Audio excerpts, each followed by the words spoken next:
La misión de San José es la más grande, hermosa y mejor conservada de las 5 misiones que conforman el Parque Histórico Nacional de las Misiones de San Antonio. Su importancia radica en que ilustra perfectamente el modelo de la colonización española en el siglo XVIII. Se encuentra en la ciudad de San Antonio, Texas. Fue establecida en 1720 por el franciscano Fray Antonio de Olivares, de Huelva, España. A diferencia de El Álamo, que decayó como misión, San José prosperó como un centro agrícola y social completamente autosuficiente. Su función era convertir a los indígenas coahuiltecos y asentarlos de forma permanente. San José era una auténtica ciudad fortificada. La mayoría de lo que se ve hoy es una restauración fiel de su apariencia en el apogeo de su actividad misional. Todo el complejo estaba rodeado por un alto muro de piedra que protegía a la comunidad de tribus hostiles y de los elementos. Dentro del muro se encontraban las casas o cuartos donde vivían las familias indígenas, alineadas a lo largo de la pared interior. La iglesia es la pieza central y arquitectónica del complejo. La construcción de piedra se completó en 1782 y es famosa por su elaborada fachada barroca y sobre todo por la ventana de rosa, considerada uno de los más finos ejemplos de la arquitectura virreinal española. La misión funcionaba como una comuna donde la disciplina era clave para la supervivencia. La misión fue secularizada en 1824 por el gobierno mexicano y pasó un siglo de decadencia antes de ser completamente restaurada. Hoy, la misión de San José es un sitio de Patrimonio Mundial de la UNESCO y sigue funcionando como una parroquia católica activa. Jorge Luis, entonces cuéntanos, esta misión de San José cerca de San Antonio es la joya de la corona, ¿no?, de las misiones, ¿no? Bueno, es la joya de la corona de las misiones en Texas, porque tú ya has recorrido las de California, pues no va a ser tan así como las de California, pero sí es la que mejor se conserva aquí. Sobre todo es interesante porque es aparte de conservarse entera, es la que refleja la vida en las misiones. Que el Álamo, pues como se sabe, pues es un parque de atracciones que solo refleja lo que los norteamericanos quieren reflejar, ¿no? Lo que tenemos aquí, que me gusta mucho, es que es de los pocos sitios, contrariamente a lo que dicen los guías que tiene el National Park Services, lo que tenemos aquí es una narrativa muy buena, o sea, ¿no?, muy imparcial, ¿no?, muy justa. Y eso no sucede en casi ningún sitio, o sea que aquí, y además es que aquí se cuentan con elementos originales. No hay los escudos de no hay casi los reproducciones. soldados. Esto que se ve aquí es una adarga de los soldados presidiales. Y pues bueno, las puntas de las lanzas, está muy bien. Y como se ve, hay una fotito aquí, un dibujito que a mí me interesa mucho, porque lo que está reflejando es la verdadera labor de los soldados presidiales. En cada misión había 1 o 2 soldados presidiales a los que se les llamaba mayordomos. Y entonces su misión no era la de tener sumisos a los indios, sino era la de enseñarles a defenderse de los indios apaches, sobre todo en esta zona, que eran los que atacaban. Y como ves, pues se les está enseñando a disparar. O sea que la misión que tenían aquí los españoles no es la de subyugar al pueblo indio, sino era defender a los indios que querían vivir como españoles, defenderlos de los indios agresivos, de los apaches principalmente. Soldados de cuera, creo que les llamaban, por Sí. el escudo, ¿verdad? No por el escudo, ¿O sino por qué era? en este caso, bueno, igual vemos ahora Por la armadura de cuero que llevaban. Eso es. Rey Esto es un Pedro poco de el folclore que tienen aquí. Sí. Hay un rey, ¿no? En San Antonio hay un rey para las fiestas locales. Entonces le visten pues como si fuese un rey de España, y además se hacen sus propias escuditos, sus propias medallas. O sea, esto es el folclore local. Pero lo que sí tenemos son Ahí se ve el mapa. Lo que sí tenemos pues es que la narrativa en las cartelas es la lógica, ¿no? O sea, muy imparcial. En este caso me gusta mucho, pero hay otros casos en los que en otras misiones las explican que, oye, parece mentira que se puedan decir tantas mentiras en tan poco tiempo, ¿no? Sí. Bueno, aquí están todas estas misiones. Me llama la atención estas de aquí, ¿no? Que están ya arriba en el Missouri, de bueno, hecho, esto realmente no es que sean misiones, No eran o sea, son misiones. asentamientos españoles, ¿eh? Ajá. O sea, hasta ahí llegaron, Sí. realmente, cerca de los Aquí grandes tenemos, lagos. bueno, Bueno, cerca. en Estados Unidos decir cerca Cerca, es... casi serán 500 kilómetros o No, más. son o 1000. bastante más, bastante más. Para que te hagas una idea, desde San Antonio hasta El Paso, es dentro del estado de Texas, hay 9 horas de coche, o sea, 900 Claro. kilómetros. Entonces, pues imagínate la extensión de lo que era toda América. Y ya te digo que me gusta bastante porque es, aquí sí ves reflejadas las misiones, ¿verdad? Los puntitos. ¿Y estamos en cuál? Ahora mismo estamos aquí. En esta de aquí. Como que ves, es hay la cinco mayor misiones. concentración de misiones, ¿no? En Texas. Sí, esta que tenemos aquí es la misión de San Sabá, que es conocida por los apaches. Estaba dedicada a los apaches nunca quisieron entrar en las misiones. Lo que hicieron es atacar a los comanches desde esa misión y volver dejando bien marcadas las huellas para que los comanches creyesen que habían sido los españoles los que les habían atacado. Entonces, claro, pues se produjo luego un ataque comanche que arrasó completamente la misión y liquidó a Fray Terreros, que era el encargado de esa misión. Ahora mismo que provenía de España, hay uno de sus descendientes que está escribiendo un libro o lo ha escrito ya sobre la vida en esa misión. Como ves, pues estas son las 4 iglesias de las misiones principales. Lo que vemos aquí es la misión de esta precisamente, San José, luego iremos a verla porque está completita. Y la que tenemos esta es exactamente la Concepción.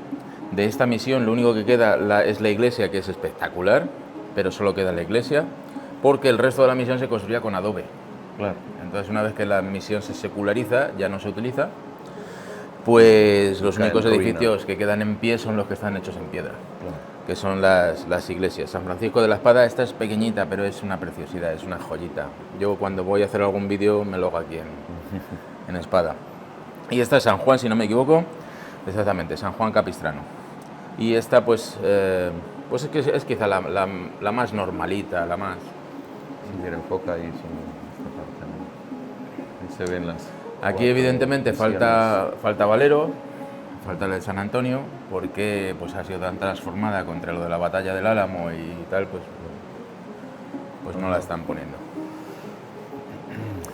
Esta es la vida que había antes de que llegasen aquí los españoles. Entonces los indios pues estaban con las inclemencias del tiempo, indefensos ante los apaches, y sobre todo pues que cuando la estación era normal, pues tenían comida, pero cuando venía una estación seca, pues y sobre todo según los registros, los 12 años previos a la fundación de San Antonio de Valero, 1718, esos 12 años es la sequía más dura que han tenido aquí hasta la fecha.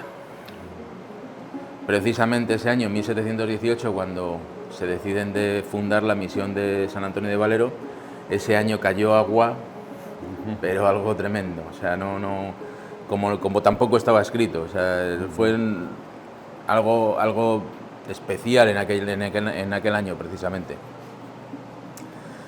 Este es un soldado de los que llamamos de cuera, pero sin la cuera, sin el chaleco de cuera. Y entonces lo que tenemos pues es un pueblo, ¿no?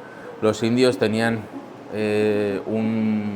la vestimenta que tenían era en color crudo, color natural, normalmente de lino, y así es como vestían los indios de las misiones, ¿no? Y pues el frailecito con su hábito. Con su hábito. Y bueno, artesanos que probablemente eran los propios indígenas o mestizos que venían de México. Como ves el soldado pues también es mestizo. Claro, exacto. Algunos de los frailes también eran locales. Sí. Hay Félix, no recuerdo ahora el nombre, los apellidos, pero Félix algo, este era mestizo. De hecho, los mexicanos deberían estar hoy orgullosos de eso, porque fueron ellos también, de alguna manera, o sea, sus antepasados los que colonizaron, evangelizaron, dominaron este territorio, ¿no? Pero de lo que se trata pues es de renunciar a tus raíces, porque siempre creen que lo nuevo pues es mejor. Y ahora mismo estamos en una sociedad en que necesitaríamos volver a las raíces. Sin duda. Estamos perdiendo el norte totalmente. Exactamente. Pues estos son figuras originales, libros y que han rescatado de las misiones. ¿Por qué tenemos todo esto? Pues porque, y más en la zona del Nuevo México, de Arizona y de California, porque las iglesias han seguido practicando culto.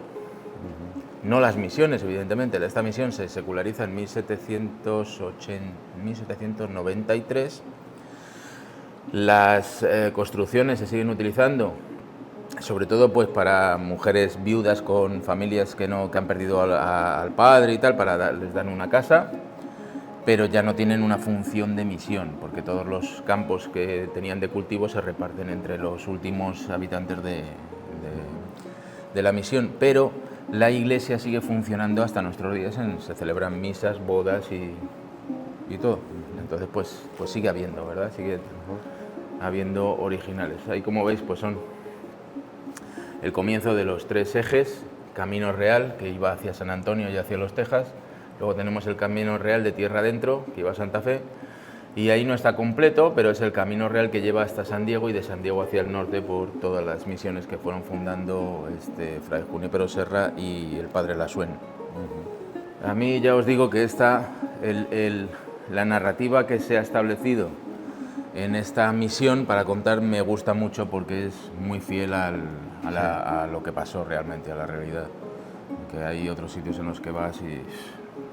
Sí. ¿Se conserva hasta la llave o es una réplica? Sí. La llave de la puerta. Llave. Sí. De hecho, en el museo de Austin vi una puerta así, parecida en cuadrícula, impresionantemente bella, con unos maderos muy bien tallados, muy bien engarzado todo. Esta es... Aquí para herrar el ganado y las espuelas, ¿no? Esta es una punta de lanza con la media luna, que no es porque fuesen musulmanes, sino es porque la utilizaban para tocar en las patas de los toros o de las vacas, para llevarlos a su sitio. Entonces, claro, muchas veces, pues si te venían un ataque de indios en aquel momento, pues te defendías con lo que tenías. Con lo que tenías. Y no era una punta de lanza habitual, sino era la de media luna, que se utilizaba para el ganado. Las yuntas de los bueyes. O sea, lo que se trajo aquí pues era lo que había en España. Tal cual. O sea, no... El resto es hacer películas y hacer imaginación, y lo que había aquí es un traslado de lo que había en España. Animales de tiro fundamentales para la agricultura, y el arado romano, que sin él pues seguramente no había la misma productividad. No sé si los indios también algunos eran sedentarios y cultivaban el maíz, ¿no? Sí, sobre todo. Pero los avances agrícolas los trajeron los españoles, ¿no? En esta zona no tanto, pero en la zona del Río Grande arriba, en la zona de los indios pueblo, denominados pueblos, ellos ya hilaban, hacían mantas con algodón, cultivaban en regadío, o sea, tenían regadío. Ese es el problema cuando tratas de explicar la historia, es que España, cuando llega a América, se encuentra a naciones de indios en muy diferente nivel cultural.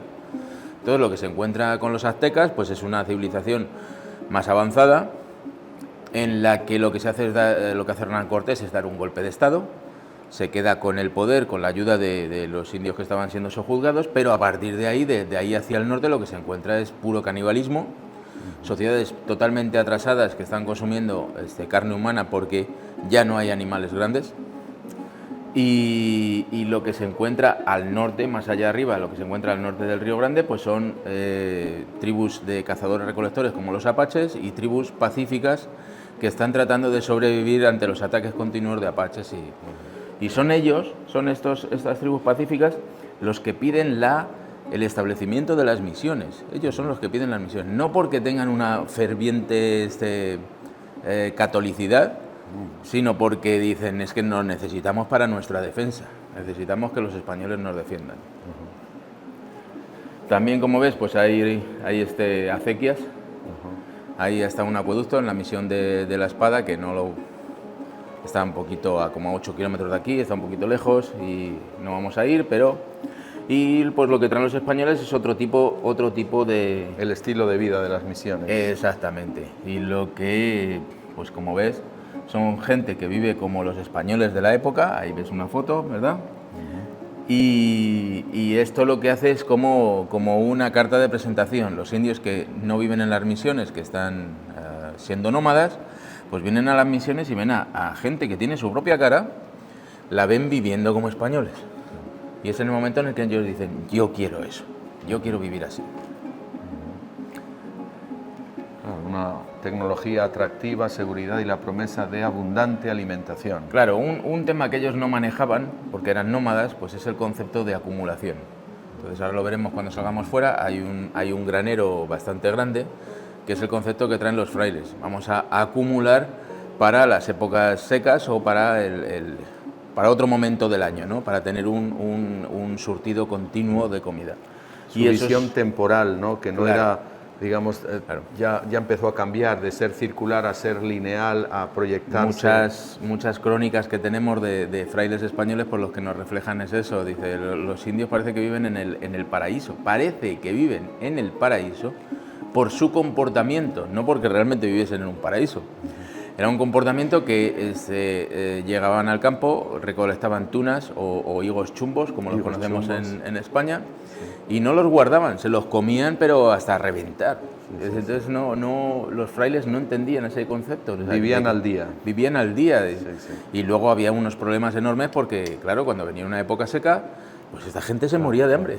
Despreocupados del mañana y bueno, felices sí, pero cuando había pues, hambrunas, pues felices porque no conocían otra cosa, pero llega a España, les presenta lo que es las misiones y dicen, oye, pues estamos mucho mejor que como estábamos antes.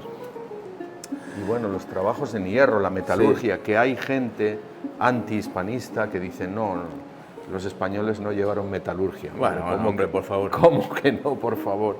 Sí, así es. O sea, el avance tecnológico que se da aquí para los indios es enorme, es enorme. Bueno, es saltar básicamente de un estadio de un neolítico en diferentes niveles, ¿no?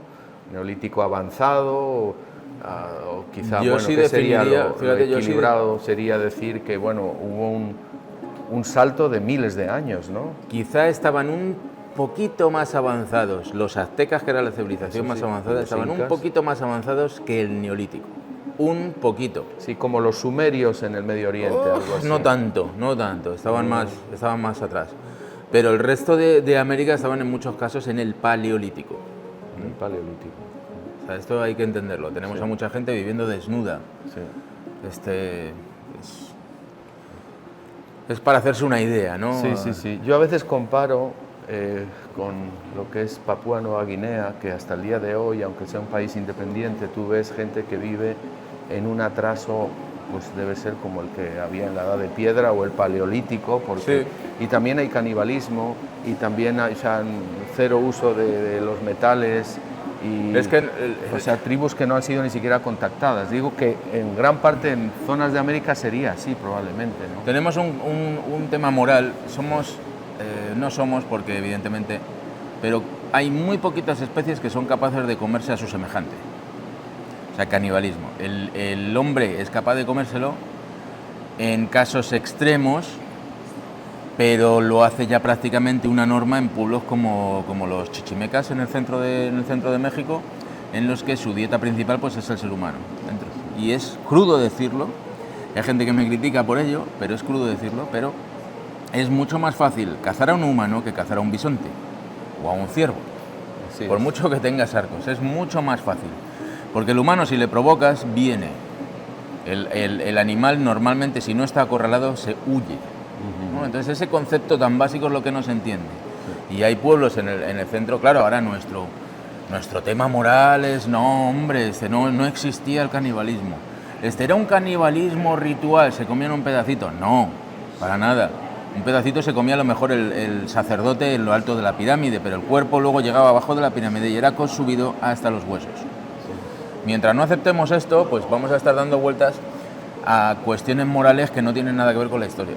Y luego quieren relativizarlo algunos diciendo, bueno, es que no tenían proteínas, apenas había animales, bueno, más allá de los pavos y algún roedor, bueno, pero no se puede justificar una barbaridad como el canibalismo, más allá de que, bueno, las sociedades primitivas llegaban a eso por necesidad quizá, sí, no lo sé, sí, pero existió. Es un tema que no es moral, o sea, cuando alguien está cometiendo canibalismo,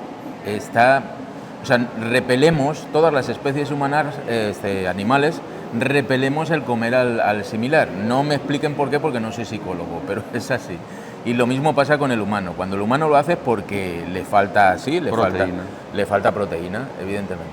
Pero no, le tenemos que relativizar ahora absolutamente todo y darle un tema político. Porque es que era su religión y bueno, hay que respetar ese tipo de costumbres porque era algo ritual.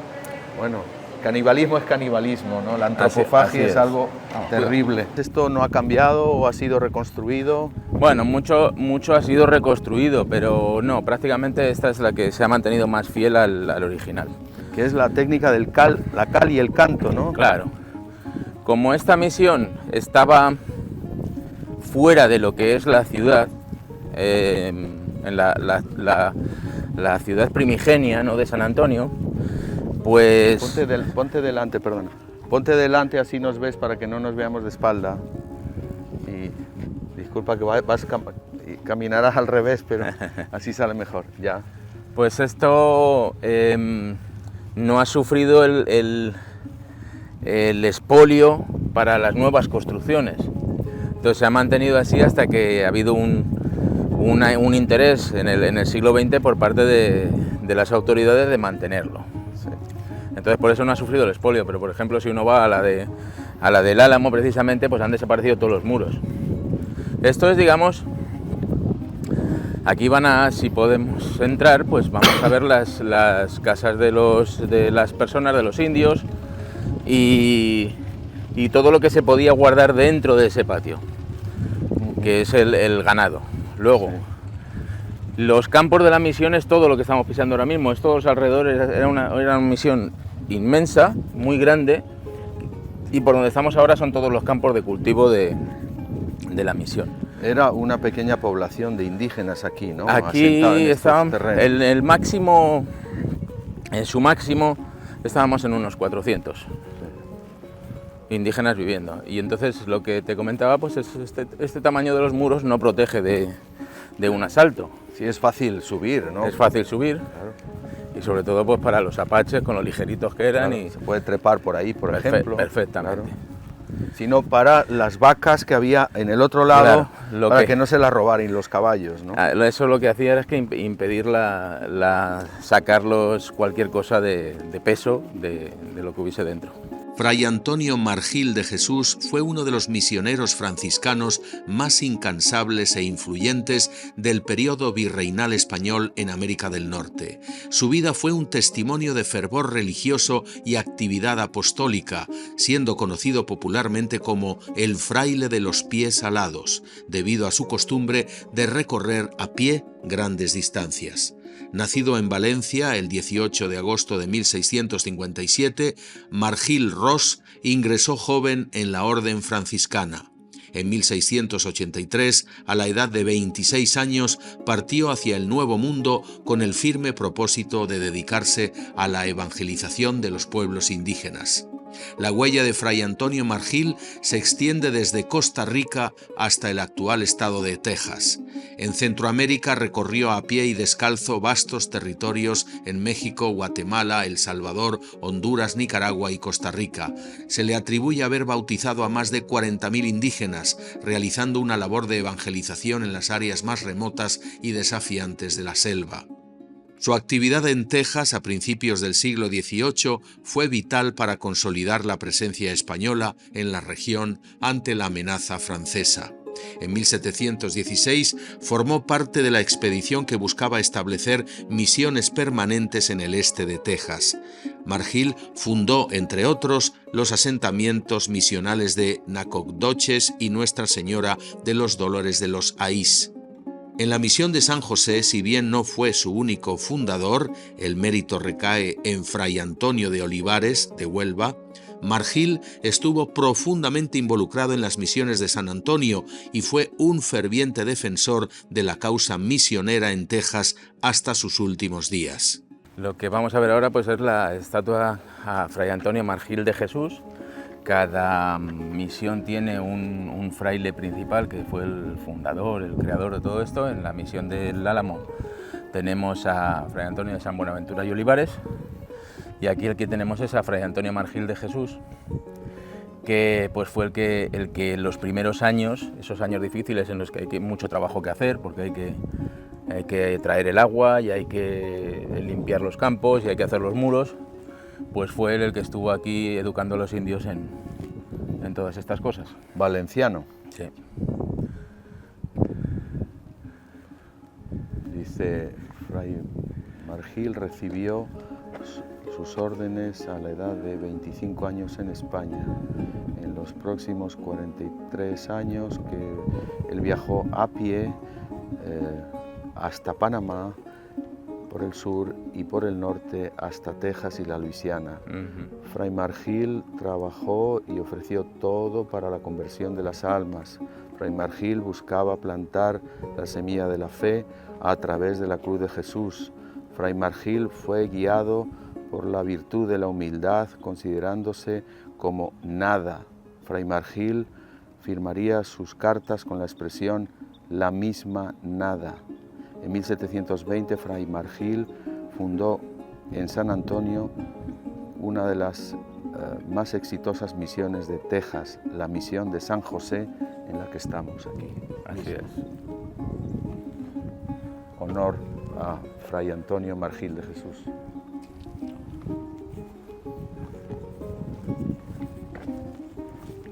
Honor y gloria.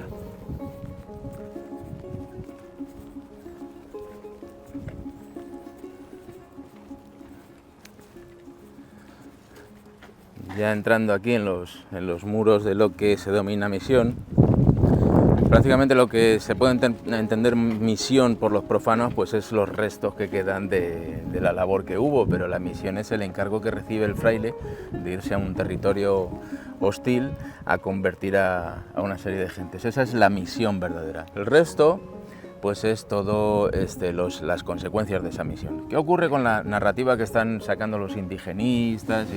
No, es que los frailes llegaron aquí y obligaron a los indios a trabajar como esclavos para construir las misiones. Bueno, hace 300 años los frailes no sabían para nada que esto se iba a convertir en un recurso turístico. Entonces, aquí necesitas techos y necesitas casas para que los indios vivan. Necesitas unos muros que los protejan y que no les roben el fruto de su trabajo. Y luego, si queda tiempo, construimos una iglesia, ¿no?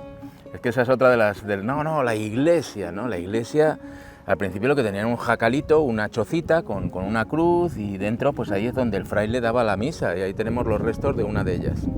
Una pequeña ermita que hay ahí. Eso es, aquí, justo ahí abajo, ese murito que se ve ahí tan bajo, pues eso es los restos de la primigenia iglesia. Pero esa es la que luego se construyó cuando había poder para hacerla. Porque primero se dio cobijo a esos indígenas que se refugiaban, venían aquí a la misión, ¿no? Estas habitaciones eran de los monjes, de los soldados, de los indígenas también. Los indígenas estaban afuera, había también gente adentro.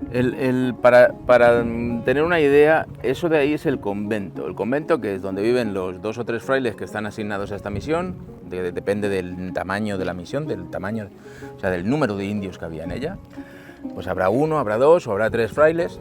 Ahí es donde vivían y ahí es donde llegaban, pues cuando llegaba una visita o todas esas labores que había, de dar clase a los indios también.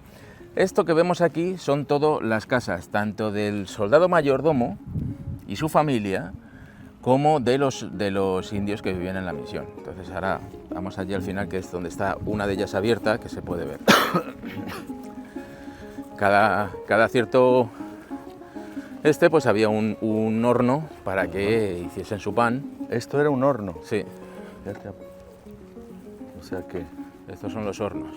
tenían su concepción, bueno, urbanística muy realmente completa y de pensar en las necesidades sí. y de trasplantar un poco los usos y costumbres que había en España, ¿no? Sí. Y que vamos, que a mí que no...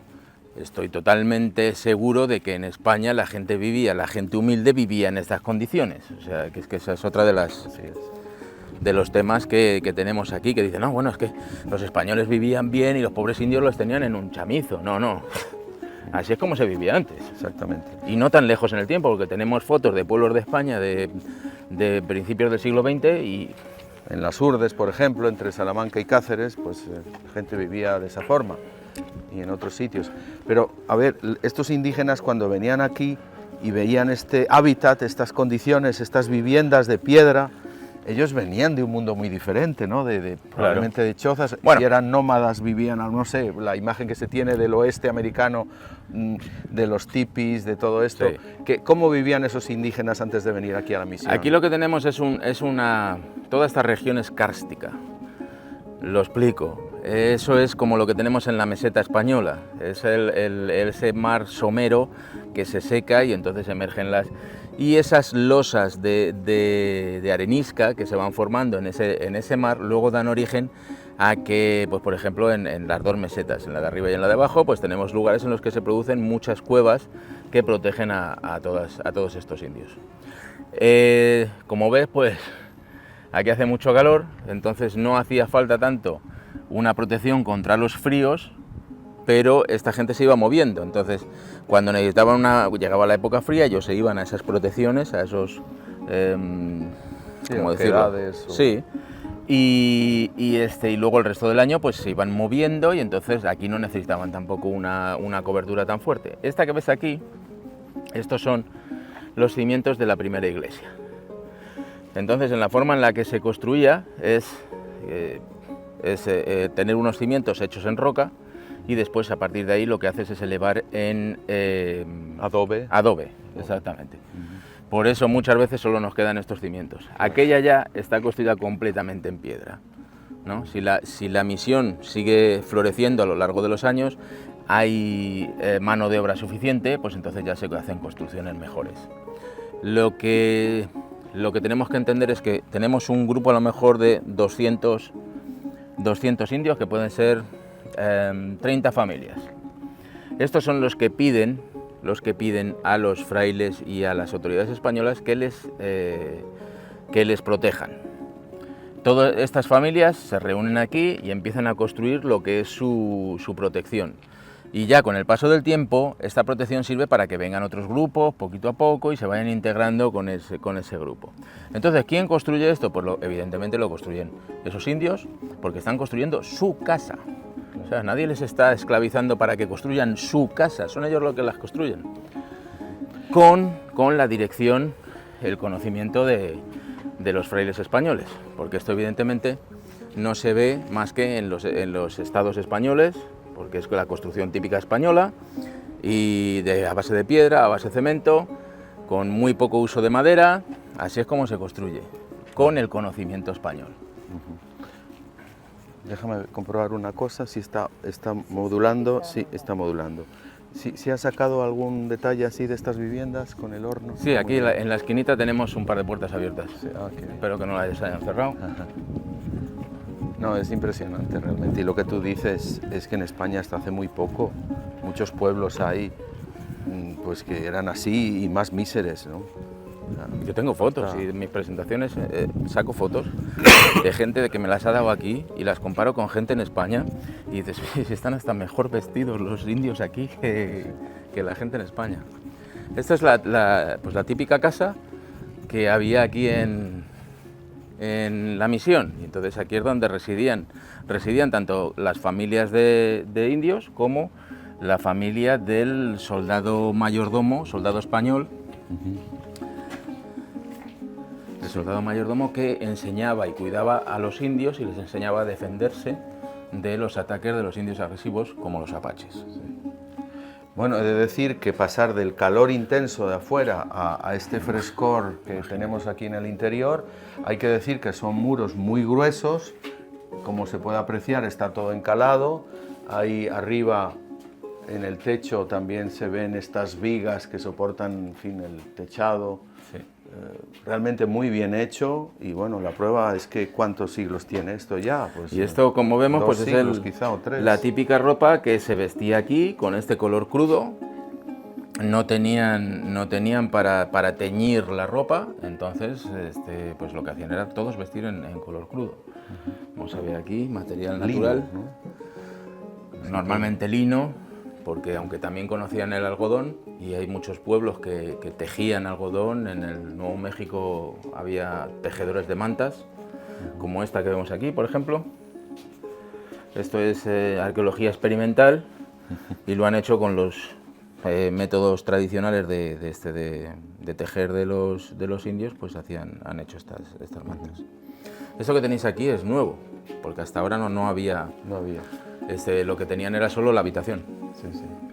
Ya digo, me llama la atención el cierto confort de temperatura, ¿no? Es agradable estar aquí dentro, ¿no? Claro, y en invierno lo contrario. En invierno lo contrario, claro. Bueno, aquí la verdad es que solo tenemos las inclemencias. Una semana al año en la que hace un frío. Viene un aire de esos del norte y aquí te puedes bajar hasta 14 bajo cero, como nos ha pasado un año. Y tañen las campanas. Ajá. Pero, como te digo, esto es lo que se encontraba en España en aquel momento. ¿Qué hizo España? Traerlo aquí. No fue la subyugación de los indios, ni su esclavismo, ni nada. Lo que fue es enseñarles a vivir como españoles, como vivían los españoles. Claro, uno llega al Palacio Real, ¿verdad?, en Madrid. Allí dice, wow, ¿cómo vivían los españoles? No, así vivía el rey. Así vivían 4 gatos, digamos. Así vivía el rey. La mayor parte de la población, una España además rural, mayoritariamente rural, vivía así o peor, esa es la verdad.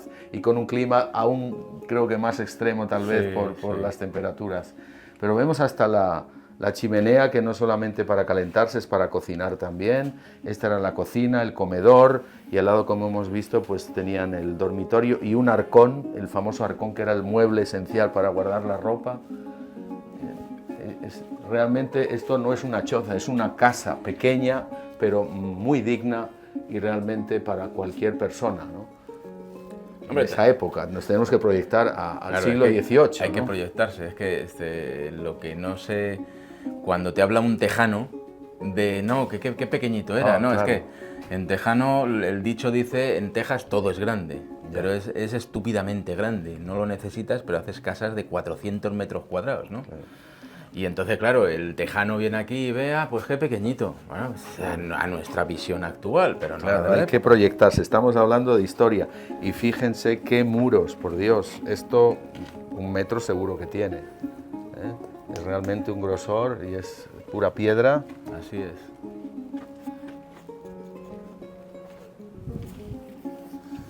Aquí es sobre todo, es la parte defensiva, que tienen aquí el torreón, la parte de abajo, entonces con las troneras, ¿verdad? Las troneras, y luego tienen ahí para subirse a las troneras de arriba. Ahora vamos a ir al granero y vais a ver que tienen una maqueta espectacular de la misión, en la que ya se puede ver perfectamente todo el conjunto. O sea, aquí había 2 niveles de defensa, ¿no? Claro, claro. Pero además, mira, es que lo que tenemos aquí es un arco. Esto no lo conocían los indios. Claro, el arco, bueno, no es de medio punto, pero es un arco. Pero es un arco. El cubrir una superficie ancha, esto no. Desde los romanos, quizá un poquito antes. Esto es tecnología que se trajo de España. Claro, hay que ser consciente de ello.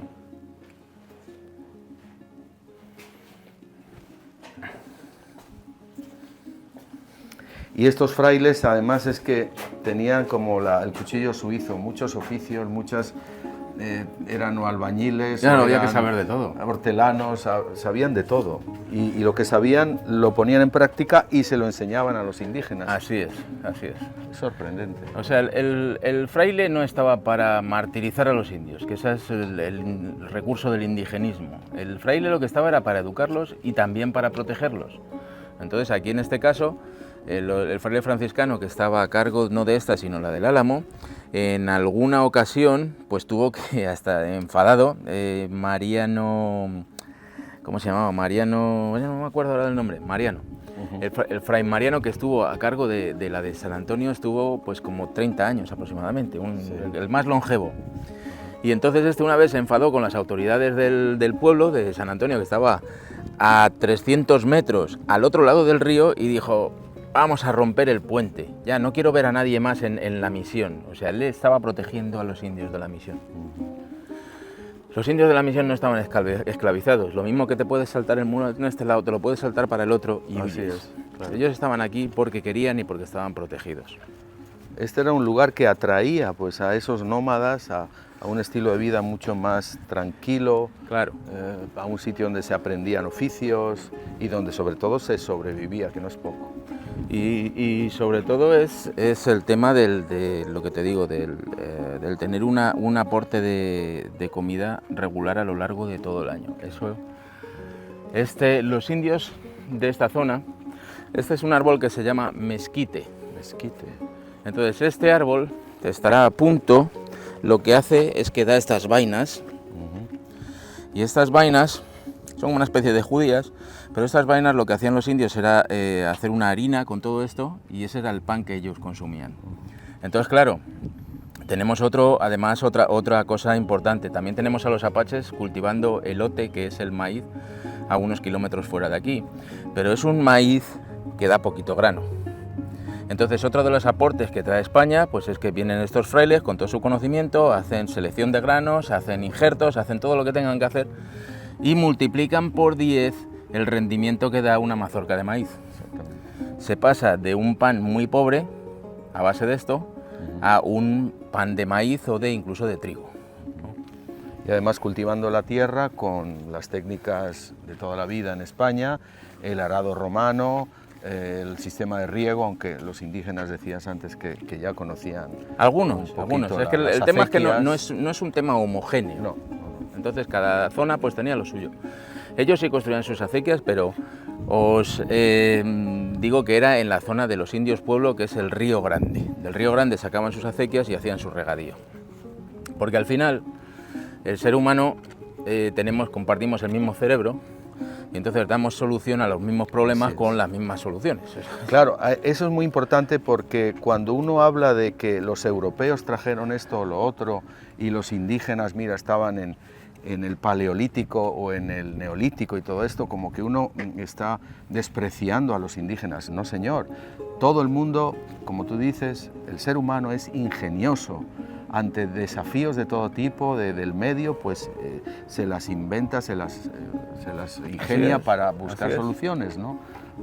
Entonces, bueno, se trata de sumar, y yo creo que aquí se sumaron cosas, porque claro, los indígenas a su vez seguramente que aportaron también con sus conocimientos ancestrales muchas cosas, que ya las asumimos como normales, ¿no? Pero me imagino de la botánica y de tantas cosas también ha pasado a nuestro conocimiento, ¿no? Hay un monumento en el parque, en el jardín de la Catedral de Santa Fe, en Nuevo México. Si vais por allí os lo recomiendo, que lo hicieron entre los descendientes de españoles, y ahí uno de ellos pues ha sido embajador honorífico, no, embajador, ¿cómo se llama? Sí, cónsul honorario. Cónsul honorario, sí. Como veis, pues también había para sacar el agua. Pozo de toda la vida. Y entonces este embajador cónsul honorario ha puesto mucho dinero de su bolsillo, y hace como 20 años aproximadamente hicieron un monumento que es una maravilla. Porque ese monumento en distintas lo puedes consultar, yo igual te puedo facilitar alguna foto, en distintas etapas describe todo lo que España trajo a América. Nos falta quizá que reconozcamos todo lo que salió de América hacia España.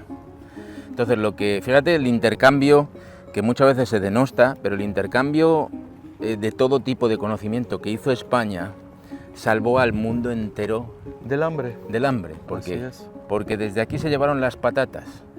Entonces, en unos campos de trigo arrasados continuamente por el paso de los ejércitos europeos, de repente entra la patata que se cultiva bajo tierra. Y entonces ya da igual que pasasen los carros que quisieran pasar por encima, que la patata seguía ahí y seguía dando de comer a toda Europa. No ya por hablar pues, de otras cosas como el chocolate o el tomate o el maíz mismamente, ¿no? Sí, el maíz nosotros los españoles no le damos el aprecio que le dan franceses y otras partes de Europa, porque nosotros tenemos un país un poco seco. Entonces somos de trigo, como nos enseñaron los romanos. Claro. Pero en sitios donde llueve más, como Francia, pues ellos apreciaron mucho el maíz, porque el maíz da más rendimiento por planta que lo que da el trigo. Así es. Y todo eso salió de aquí y salió gracias a España. Entonces vamos a tener que empezar a decir de nada.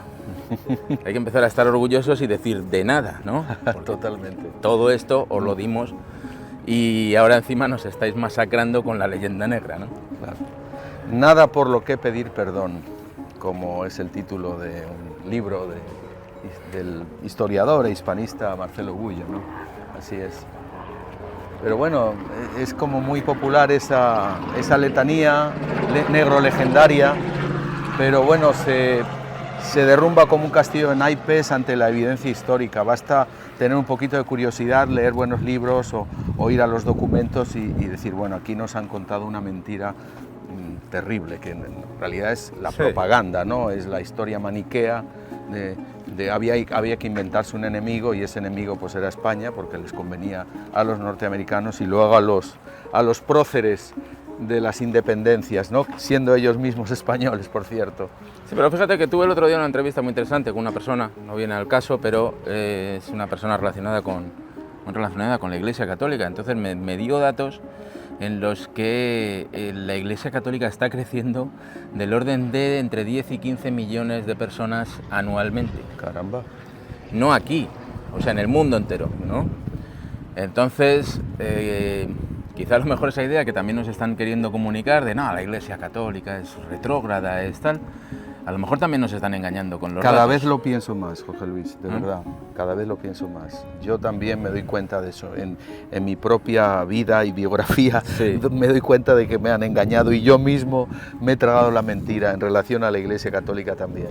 Así es, entonces, y muchos de ellos están convirtiéndose desde otras ramas de la iglesia, del cristianismo, o sea, que es lo más interesante. Sí.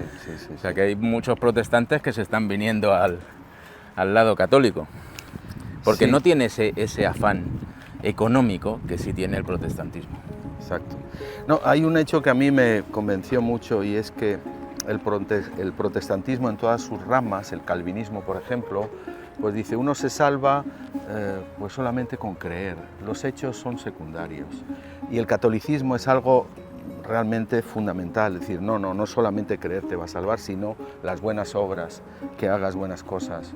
Eso es una diferencia brutal, abismal, sí. Y eso explica cómo aquí no tenían ningún tipo de problema en exterminar a los indígenas, en robarles, ignorarles en el mejor de los casos o pues, asesinarles también, ¿no? O sea, no tenían un problema moral con ello.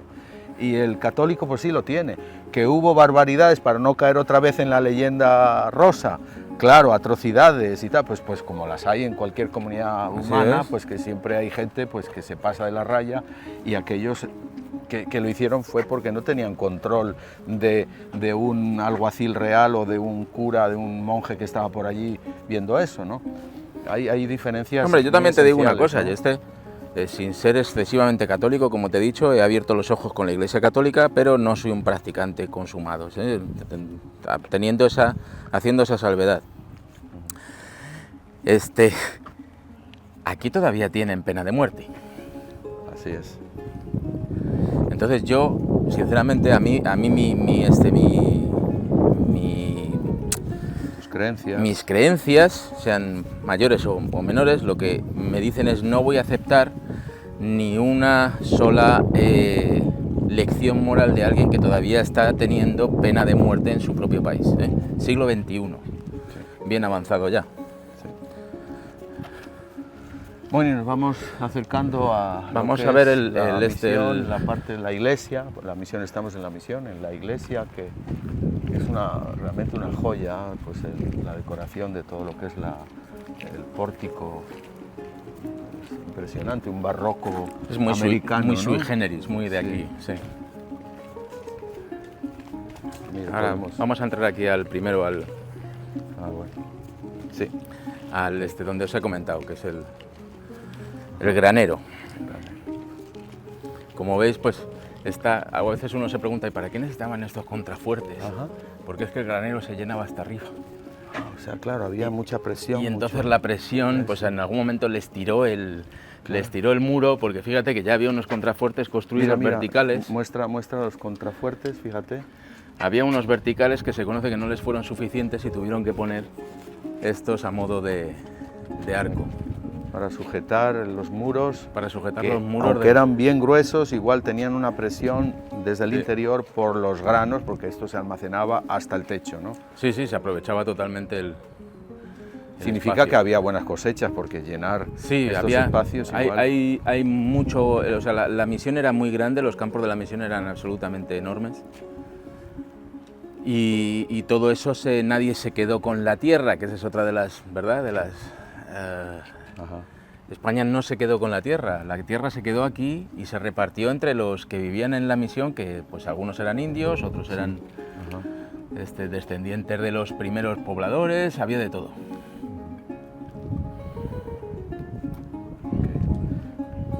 Luego las panorámicas Ya verás qué más fresquito ahora. lentas. Es que aquí tenemos una humedad tremenda y se nos juntan 40 grados durante meses. Sí. Fíjate ya solo el fresquito que da esto. Nos da gusto. Lo único malo de la maqueta es que tiene mala iluminación, pero es tremenda. Yo la uso mucho para mis charlas, mis conferencias. Este es el granero. Esto es posterior, esa chimenea que tenemos ahí. Dicen almacén de comida, bueno, granero, pues, de todo habría aquí también, claro, ¿no? habría de todo. Porque dice que hay, o sea, calabacita, dice, chiles, tabaco, melón, maíz, frijoles, caña de azúcar. Sí. Y tenían ahí, pues... Les falta algodón, que también se cultivaba.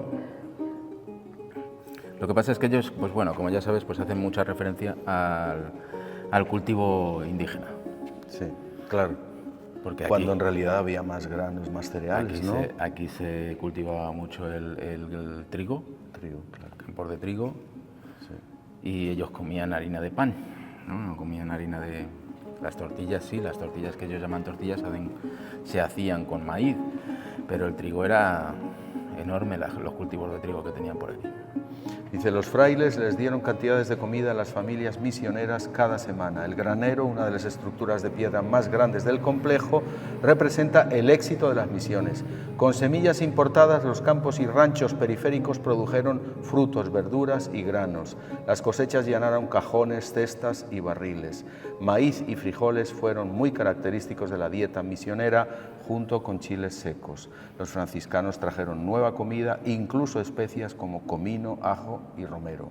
La mezcla de las comidas y especias creó un nuevo estilo de comida, otro ejemplo de la combinación cultural que todavía se encuentra en la cultura y comida del sur de Texas. O sea, el Tex-Mex, ¿no? el antecesor del Tex-Mex. Así es. Así es.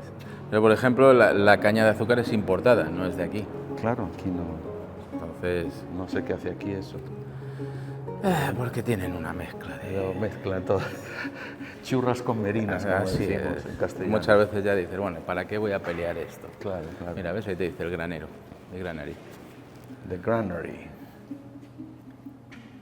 La reconstrucción se completó en 1933. Y aquí las personas que apoyaron, ¿no? Sí, es que bueno, ya te lo puede decir un arqueólogo. Aquí lo que tienes es esa línea más o menos, es el muro original, porque se ve en la construcción cómo está hecha. Luego tienes otro que pudo ser esta posterior, o a lo mejor puede incluso que hasta una vez reconstruido se les cayese. Entonces la cúpula ya es moderna porque se ve enfoscada. Y esta es Aquí se ve. A day in the life, un día en la vida de la misión. Esto es un diorama, dice.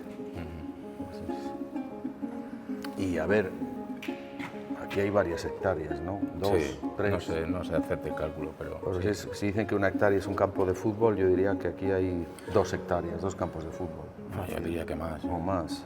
Igual hasta 4. 4 puede ser, sí.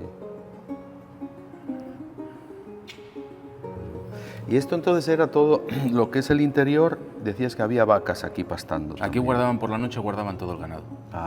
Lo recogían. Claro, por el día lo tenían fuera. Ya. Y lo que no tenían aquí pues era la caballada, pero tampoco ellos tenían muchos caballos, ellos tenían sobre todo mulas. Quien tenía la caballada era el presidio, eran los soldados. Y con los caballos tenían el mismo problema.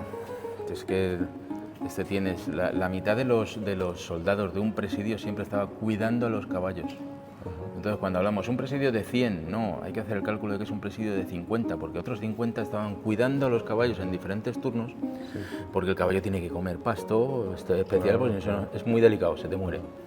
Y entonces estaban en sitios lejos, muy fáciles de atacar por los indios, entonces los tenías allí con sus armas, pues solo cuidando de que no les robasen los caballos. Entonces el número de posibles exterminadores, aniquiladores, entre comillas, pues se reduce enormemente. O sea, esa es la realidad de los números que combate la leyenda negra, ¿no? Así es. Y bueno, hemos hablado de artes y oficios, de la agricultura y la ganadería, pero también hay niños, entonces había escuelas y había, bueno, la evangelización, pero no solo la evangelización, el aprendizaje de la religión católica, los santos evangelios, no había también, pues me imagino, pues una obra de alfabetizar, de enseñarles, pues un mínimo, ¿no? Los niños eran muy importantes siempre, te voy a decir el por qué, porque tú cuando estás evangelizando, lo más fácil de evangelizar es al niño, no al adulto. El adulto es pertinaz, el adulto toda su vida ha estado con una idea y no le vas a cambiar. Y aparte tampoco le vas a poder enseñar un lenguaje nuevo como es el español. El niño te lo va a aceptar todo. Y una vez que tienes al niño, el niño es el que se encarga de evangelizar a los adultos. O sea, es mucho más importante, la educación era mucho más importante. En esta misión había 400 personas, más o menos. Eso podrían ser entre 2 y 3 naciones de indios, ¿no?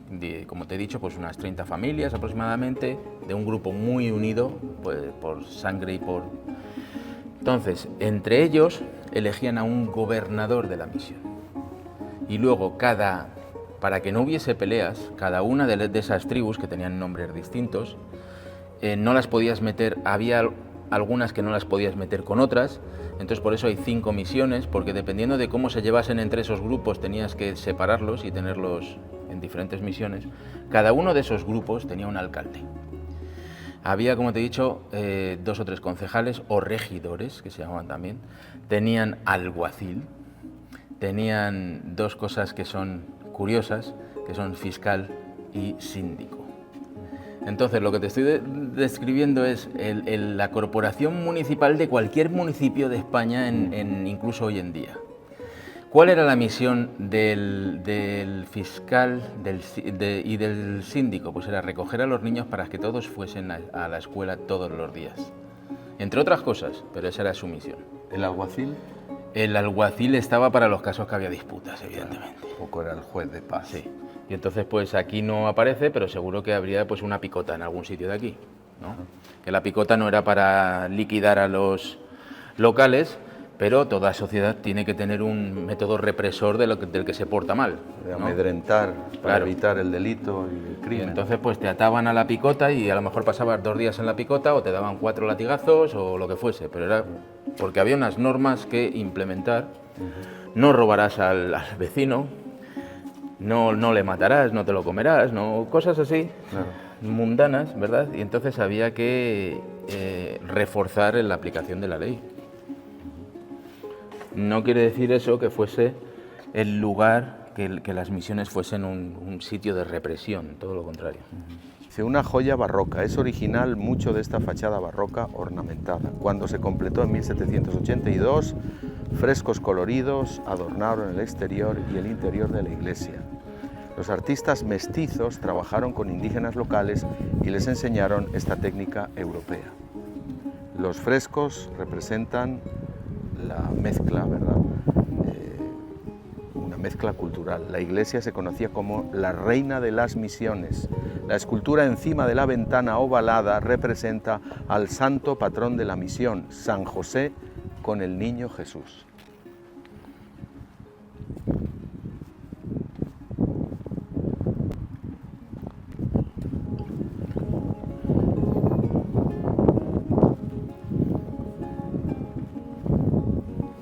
Realmente es un híbrido entre iglesia y fortaleza, porque vemos pues ese carácter así, digamos, fuerte que tienen los muros, el grosor, toda la sillería bien grande, claro, los materiales que había en la zona, pero se dieron tiempo de decorar, de hacer ese pórtico con esas filigranas y con ese barroco mestizo tan americano.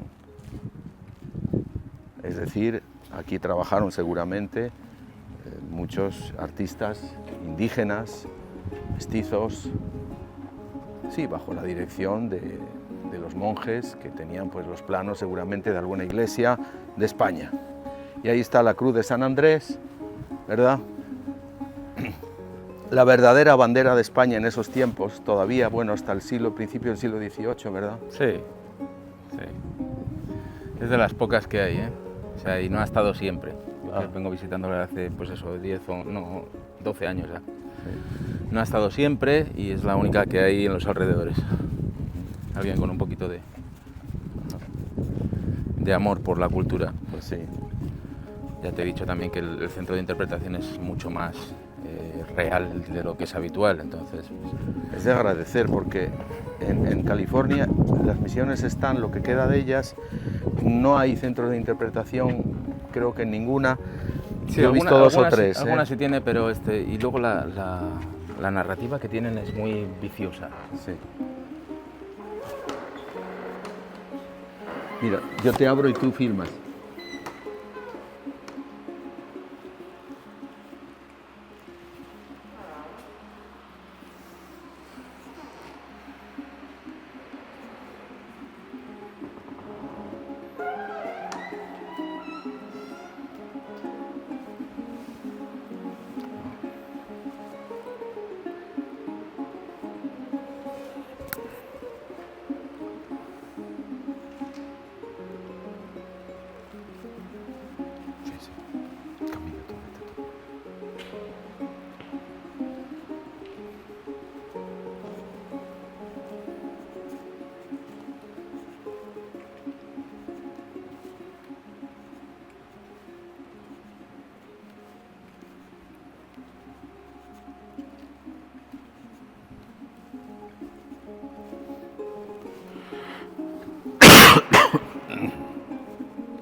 Jorge Luis, sería de comentar un poco cómo fue esta construcción y cómo se fue adornando y embelleciendo con estos motivos religiosos, obviamente, tal vez modestos, pero me imagino a los ojos de los indígenas algo espectacular, ¿no? Claro, hay que comparar, por ejemplo, en aquellas famosas 7 ciudades de Cíbola que le vendieron a Vázquez Coronado. A Vázquez de Coronado. Sí. Entonces, lo más probable es que los indios se estuviesen refiriendo a ciudades a un pueblito de 4 casas. Para ellos eso era una ciudad. Para ellos eso era una ciudad. Sí, sí. Pero, claro, a ojos de un castellano del siglo XV o del siglo XVI, pues ya evidentemente eso no era una ciudad. son conceptos distintos. Aquí a poco que le pusieses a los indios, y esta no era la primera iglesia, la primera iglesia está más allá, a poco que les pusieses pues ya era maravilloso lo que hicieron, ¿no? En este caso pues se mantuvo un poco más fuerte la iglesia, o sea la misión se mantuvo un poco más fuerte, un poco más de tiempo que la de San Antonio. La de San Antonio la terminaron, era algo parecido a esto, quizá un poco más pequeño, pero se les derrumbó el techado y ya no tuvieron no economía, sino mano de obra para poder hacerla. Ten en cuenta que todo esto está construido por los propios habitantes de la misión. Entonces, pues si la misión ya está de capa caída, ya no tienes 400 habitantes, sino que tienes 80, la mitad son niños, pues no puedes. Y entonces, pues en este caso sí, en este caso pues la misión estuvo fuerte y pudieron hacer una iglesia que para mí me parece, para los medios que tenían, me parece espectacular. Absolutamente. O sea, solamente hay que pensar en cómo fueron ellos trayendo, acarreando piedras, tallándolas para mínimamente pues, ir levantando muros, piedras muy pesadas, pues con sistemas muy rudimentarios, ¿no? Poleas a lo mejor que tenían y tal, pero estamos hablando de un lugar perdido dentro de un espacio enorme, no había posibilidad de tener alguna maquinaria más sofisticada, ¿no? como ya había en el siglo XVIII. A mí alguna vez me discrepan cuando digo que estamos en el punto más alejado, uno de los puntos más alejados de la corte de Madrid. ¿Por qué? No porque, claro, esto está más cerca, por ejemplo, que las Filipinas, pero es por el tiempo que se tardaba en llegar aquí. Claro. ¿Cuántas jornadas desde, por ejemplo, México? No, te puedes hacer una idea que los emigrantes canarios que vinieron en 1731 echaron un año. Un año. Porque llegaban a Veracruz, sí, iban a México y ahí subían, ¿no? Claro. Entonces, evidentemente en tiempo era uno de los puntos más alejados de la corte. Claro, las noticias tardaban mucho en llegar, si había algún problema había que escribir a México, de México lo mandaban al este de Indias, volvía la comunicación y a lo mejor la comunicación había vuelto al cabo de 2 años, ¿no? Entonces... Sí. Impresionante. Bueno, y todo, porque desde pintar, aunque vemos que es una versión reconstruida, pero seguramente había una policromía, había un esfuerzo por tallar con determinadas formas, o sea, había un esfuerzo estético considerable, ¿no? Ahora lo vamos a ver fuera, ya verás. Lo vemos también en las piedras, de cómo fueron tallando. Es admirable. En este caso, la iglesia está muy bien porque está completamente hecha en piedra, pero tenemos las misiones que hay en la zona del Nuevo México, que estas están hechas con adobe. Entonces no tienen la monumentalidad que tiene esta, pero es hacer en adobe un edificio así y el mantenimiento que requiere continuamente, porque el adobe requiere mantenimiento. Claro. Sí, entonces, se te puede arruinar. Se te puede arruinar. Vamos por aquí.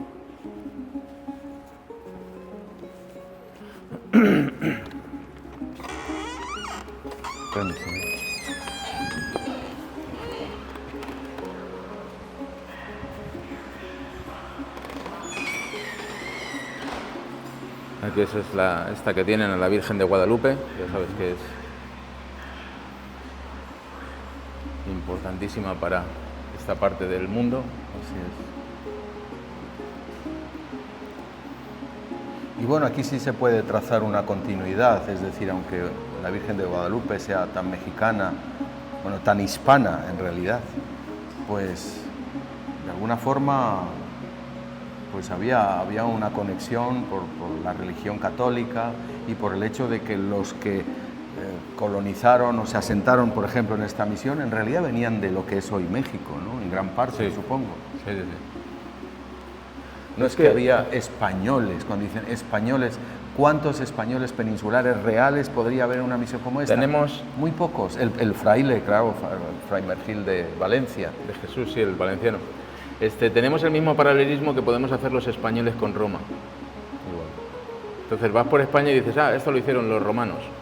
No, los romanos... La gente de aquí. Éramos nosotros. que aceptamos la romanización. Aquí estos aceptaron la evangelización, ¿vale? O sea, es el mismo paralelismo. Hasta que no el mexicano de a pie no entienda eso, o sea, no va a entender nada. Y es una pena porque no comprende su propia historia y no la valora. Y viven con un complejo producto de falsedad creada por el enemigo. Es triste eso, ¿no? No, lo que pasa es que lo confunden. Los españoles no, pero si ustedes eran españoles, por último no españoles de España no, pero en su identidad, en sus costumbres hasta el día de hoy, ¿no? La Virgen de Guadalupe, la charrería, hasta el tequila con el destilado, absolutamente todo, ¿no? Entonces es lamentable, hasta que ellos no acepten eso. Sí, muchos ya lo aceptan. No van a entender sus raíces, ¿no? Sí. Lo único que se hizo fue bajar una bandera y subir la otra. Exactamente. Y entonces hay una ruptura ahí, porque para justificar esa ruptura lo que tienes que hacer es denigrar, criticar a lo que tenías antes. Ese es un patrón que se repite en todas las repúblicas americanas. Totalmente. Yo fui al Museo de la Ciudad en Santiago de Chile y dedican una sola sala a la época virreinal que duró casi 3 siglos. Y vas a ver los cuadros, y son cuadros de la época, aparece el virrey y ahí escrito insultos al virrey, cuyo hijo fue el libertador, O'Higgins, ¿no? Eso es otra paradoja. Pero quieren silenciar, ocultar un periodo que, bueno, tuvo sus luces y sus sombras, pero fue fundamental para lo que es la América de hoy. Pero fíjate que eso se explica muy bien con algo totalmente falso como es el sistema de castas. Nunca existió un Nunca sistema. existió. Existían castas relativamente, podemos discutir. El sistema establecido desde arriba hacia abajo nunca existió. O sea, el racismo, que de hecho de alguna manera lo vemos aquí cuando entras a Estados Unidos, tienes que indicar a qué raza perteneces. Así es.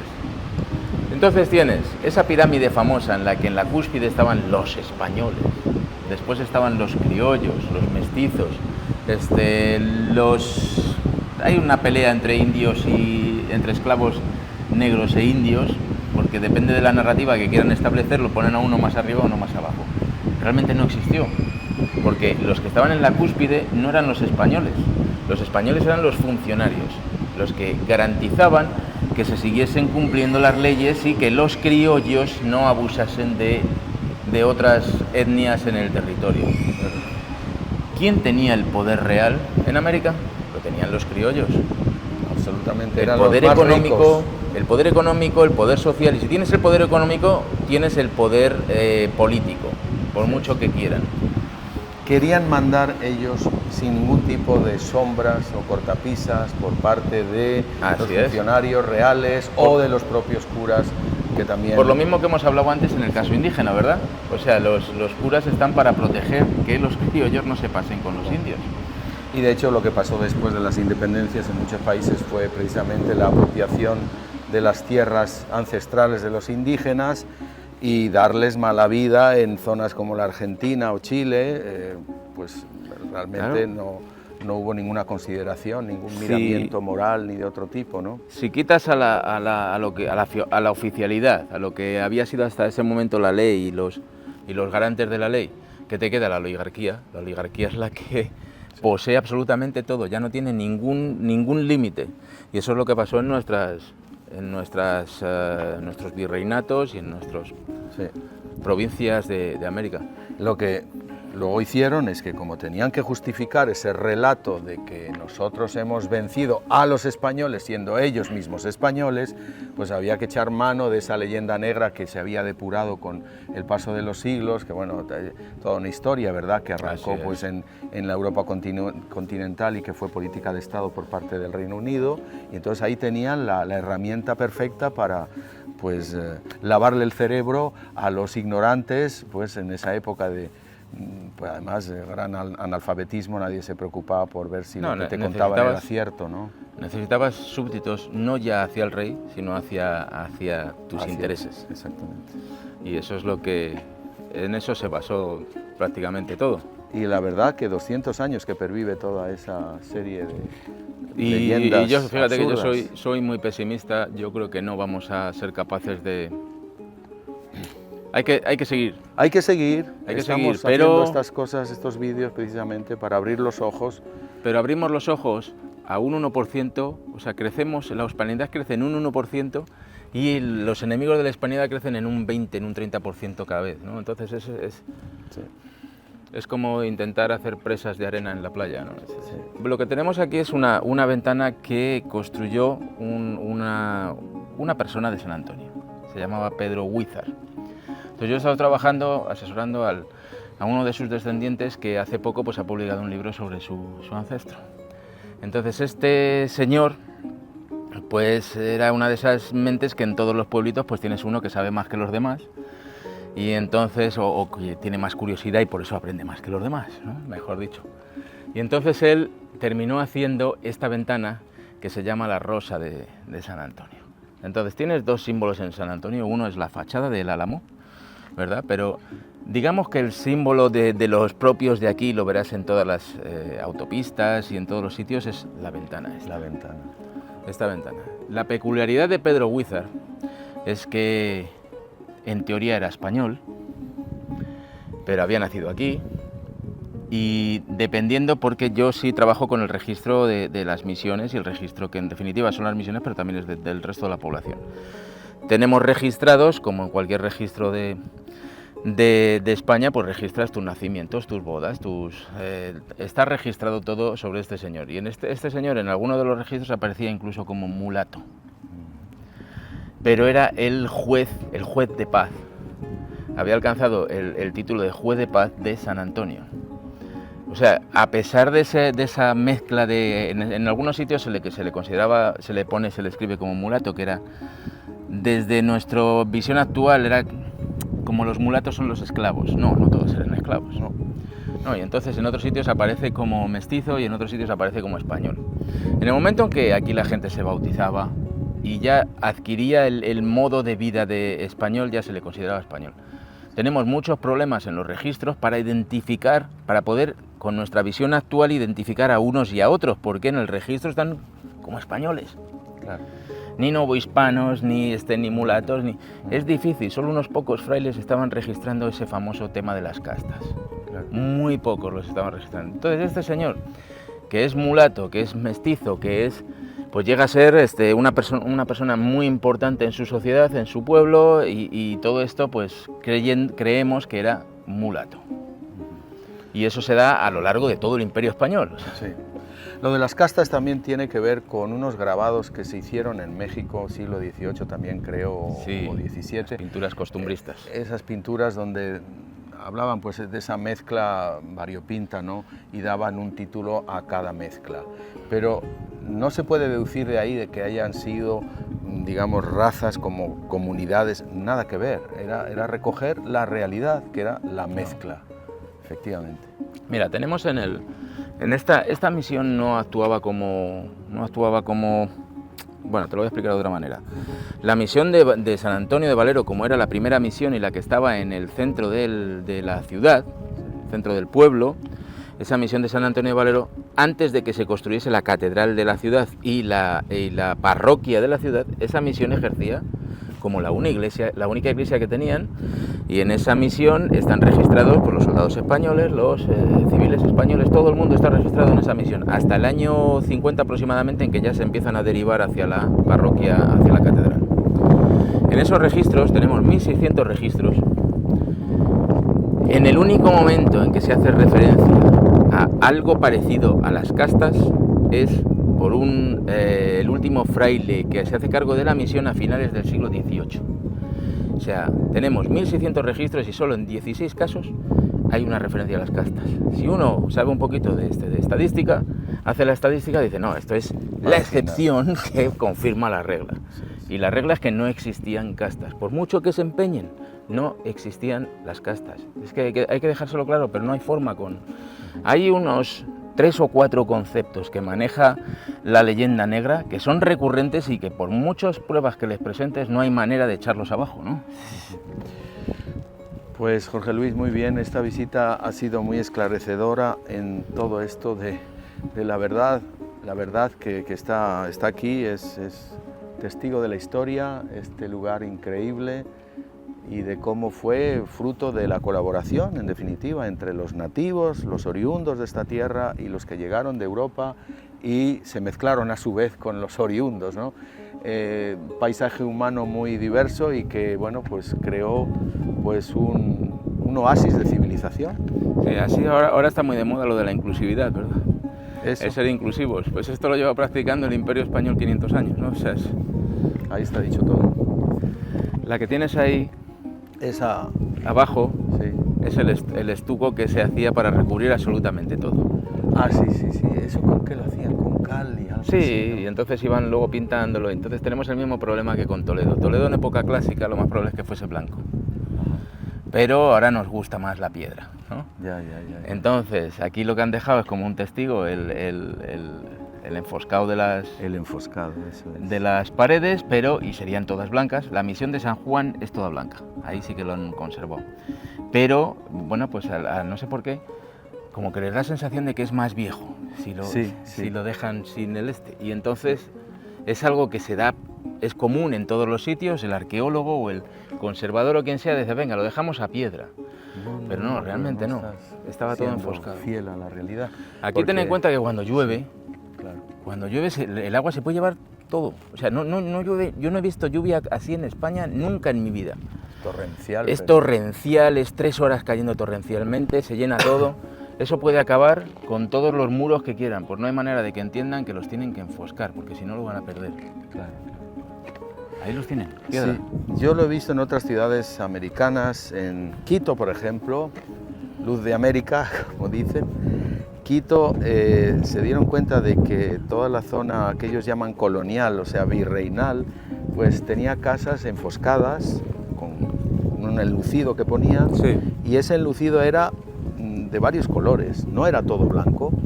No. Entonces, bueno, han tratado de imitar aquello en algunos casos, luego abandonaron porque era una labor enorme de muchos años, pero lo suyo es que fuera así, ¿no? Que era una ciudad multicolor con fachadas enlucidas. Así es. Es que sobre todo en los muros que son de piedra aguantan más, pero los muros de adobe, si no los enfoscas, te los pierdes. Y luego también la técnica realmente asombrosa que hacían ya en construcciones más humildes, siempre ponían, como hemos visto ahí, bueno, lo que tú contabas, una base de piedra y luego adobe. Luego Y luego, dice... Era más fácil de trabajar. Era más fácil de trabajar. Todo. Y luego una buena techumbre para evitar que, o sea, con bastante volado, para que la humedad, la lluvia no humedeciera pues las paredes de barro, en definitiva, y provocara la destrucción. Te cuento una cosita más en el este. Sí, en el pozo y ya. En el pozo y nos vamos. Mira, si tenemos acequias, ¿por qué tenemos pozo? Porque es que por sanidad. O sea, el agua de los pozos sale pura. El agua de las acequias viene con cualquier cosa. Entonces, hay unas acequias de kilómetros y kilómetros y kilómetros enormes para dar riego a los campos de las 5 misiones. Todo se alimenta con el río de San Antonio que está por aquella zona. Pero el agua para beber la tenían que sacar de los pozos. Es otro de los elementos que no solo los hornos, sino también los pozos, otro de los elementos que se les trajo aquí a esta gente. Porque, claro, por las acequias te puede venir la coli, te puede venir 1000 enfermedades. Por el pozo está todo mucho más filtrado.